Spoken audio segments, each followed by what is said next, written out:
Operation lotus बनाम operation लालटेन। जी हां दोस्तों, पिछले कुछ सालों में कई राज्यों में हमने ऑपरेशन लोटस चलते देखा, अच्छी भली सरकारों को गिरते देखा, कई पार्टियों को टूटते देखा और बड़े शान से गोदी मीडिया और बीजेपी के नेताओं ने इसे क्या नाम दिया, ऑपरेशन लोटस। लेकिन ऐसा लगता है कि इस ऑपरेशन लोटस को लग गई है ऑपरेशन लालटेन की नजर, क्योंकि बिहार में ऐसे खेले की आहट सुनाई दे रही है जो अभी तक मतलब कम से कम पिछले 8-9 सालों की राजनीति में किसी ने सुना नहीं है।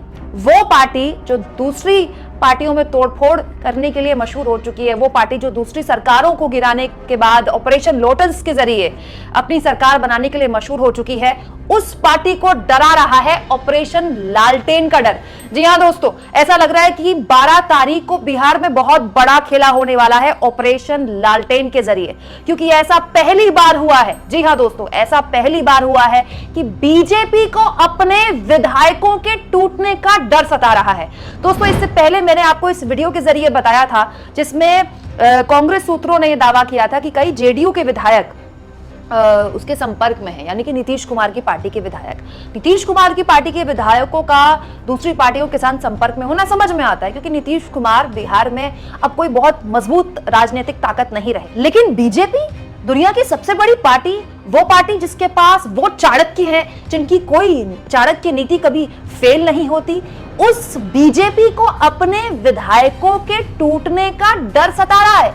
इतना बड़ा डर कि बकायदा बीजेपी के उन विधायकों को शिफ्ट कर दिया गया है। जी हां दोस्तों, ये सब कुछ हो रहा है बिहार में। सवाल ये कि क्या ये सब कुछ ऑपरेशन लालटेन के डर से हो रहा है? लालटेन जो कि आरजेडी का चुनाव चिन्ह है। और दोस्तों, ये खाली लफ्जबाजी नहीं है, बड़ी बड़ी अखबारों ने, बड़े बड़े मीडिया हाउस ने बकायदा एक खबर छापी है। देखिए, दैनिक भास्कर की खबर, बिहार में ऑपरेशन लोटस का जवाब ऑपरेशन लालटेन से पहली बार भाजपा को भी अपने विधायकों को सुरक्षित रखना पड़ रहा है। ये मैं क्यों कह रही हूं? क्योंकि बीजेपी ने अपने तमाम विधायकों को इकट्ठा करके बोधगया भेज दिया है। देखिए, ये खबर आपको बताती है जिसमें बिहार भाजपा की ओर से 10 और 11 फरवरी को बोधगया में प्रशिक्षण शिविर का आयोजन किया गया है और बकायदा इसके लिए 11 तारीख तक सबको शिफ्ट, बीजेपी के सारे विधायकों को शिफ्ट कर दिया गया है बोधगया, क्योंकि 12 तारीख को उसके बाद फ्लोर टेस्ट ही है।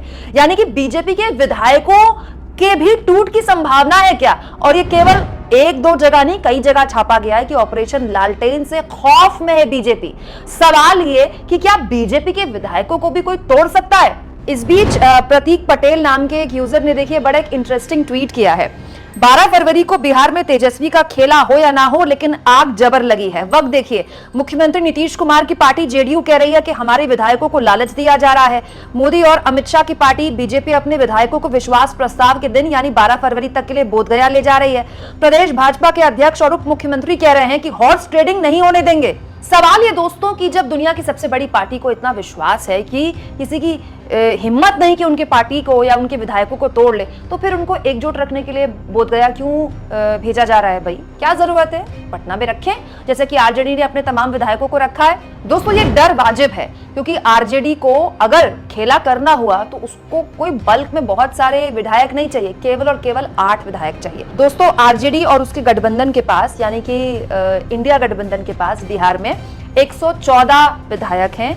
122 के का जो बहुमत का आंकड़ा है उससे केवल 8 कम है। नजरें जीतन राम मांझी पर भी थी। जीतन राम मांझी लगातार बीजेपी को आंखें भी दिखा रहे हैं कि भाई, हमें 1 मंत्री पद नहीं, हमको 2 मंत्री पद चाहिए, हमने इंडिया गठबंधन का मुख्यमंत्री पद आपके लिए छोड़ा है। लेकिन फिर भी अगर जीतन राम मांझी के 4 विधायक आ जाते हैं, फिर भी 4 विधायक कम पड़ रहे हैं तेजस्वी यादव को, अगर वो खेला करना चाहते हैं तो वो 4 विधायकों को तोड़ना कोई बहुत बड़ी बात नहीं है। कुछ विधायक बीजेपी के टूट सकते हैं, कुछ विधायक जेडीयू के टूट सकते हैं, क्योंकि कांग्रेस पार्टी के सूत्रों ने तो पहले ही ये कह दिया था कि बहुत सारे जेडीयू के विधायक कांग्रेस के संपर्क में। इसके अलावा नीतीश कुमार के करीबी और बिहार सरकार मंत्री श्रवण कुमार ने भी कहा है कि उनके विधायक को लालू प्रसाद यादव का प्रलोभन मिल रहा है, लगातार उनकी तरफ से लालच दिया जा रहा है। यानी कि जेडीयू के लोग खुद मान रहे हैं कि उनके विधायक आरजेडी के संपर्क में हैं। इसके अलावा दोस्तों बीजेपी और नीतीश कुमार का खेल अवध बिहारी चौधरी ने भी बिगाड़ दिया है। दोस्तों अवध बिहारी चौधरी हैं बिहार की विधानसभा के अध्यक्ष। अब 12 फरवरी को जब प्रोटेस्ट होगा तो विधानसभा अध्यक्ष पर बहुत कुछ निर्भर रहता है और विधानसभा अध्यक्ष हैं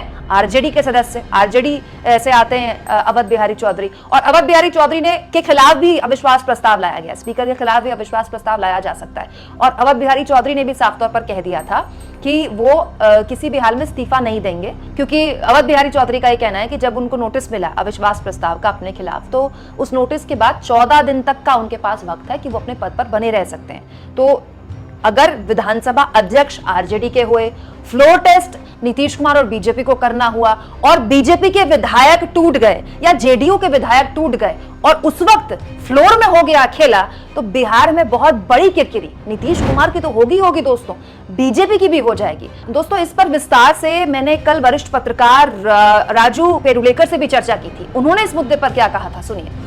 बिहार में 12 तारीख को फ्लोर टेस्ट है राजू जी, लेकिन हर दिन खबर आ रही है कि नीतीश कुमार के कोई कह रहा 12 विधायक गायब है, कोई कह रहा 6 विधायक गायब है, कोई कह रहा 8 विधायक आरजेडी के संपर्क में। जीतन राम मांझी जिनको इंडिया गठबंधन ने सीएम बनने का ऑफर दिया था, वो अब बीजेपी को आग दिखा रहे हैं। और जो विधानसभा के अध्यक्ष थे आरजेडी के, वो अभी भी विधानसभा के अध्यक्ष ही, और वो कह रहे हैं कि मैं नहीं दूंगा इस्तीफा, मेरा अधिकार है, आप फ्लोर टेस्ट मेरे मौजूदगी में ही दीजिए। आपको क्या लगता है 12 तारीख को कोई सियासी ड्रामा हो सकता है क्या? हाँ, और उनका अधिकार बनता है, क्योंकि महाराष्ट्र में ये हुआ है ना, नाना पटोले ने रिजाइन किया था, वहां उल्टी स्थिति थी महाराष्ट्र में, तो सभापति ने नहीं थे, इसलिए महाराष्ट्र की सरकार गिर गई, वरना महाविकास आघाड़ी की सरकार गिरती ही नहीं। तो कांग्रेस के अभी अध्यक्ष है मौजूदा महाराष्ट्र के नाना पटोले, वो अध्यक्ष थे, सभापति थे, उन्होंने रिजाइन करके वो यहाँ पर ये बने, कांग्रेस के अध्यक्ष बने, इसीलिए सारा खेला हो गया। खैर वो बात अलग है, लेकिन ये बात है कि नीतीश कुमार को कोई फ्यूचर नहीं है, और नीतीश कुमार को साथ लेने की वजह से बिहार में बीजेपी को भी कोई फ्यूचर नहीं। नीतीश कुमार की अभी कोई आइडेंटिटी नहीं बची। नीतीश कुमार जनता के लिए इनसिग्निफिकेंट है। He is a insignificant person in history of India, modern history of India. उनका कोई पहचान नहीं, उन्होंने जो भी अच्छा पूरा किया है वो सब खत्म हो गया।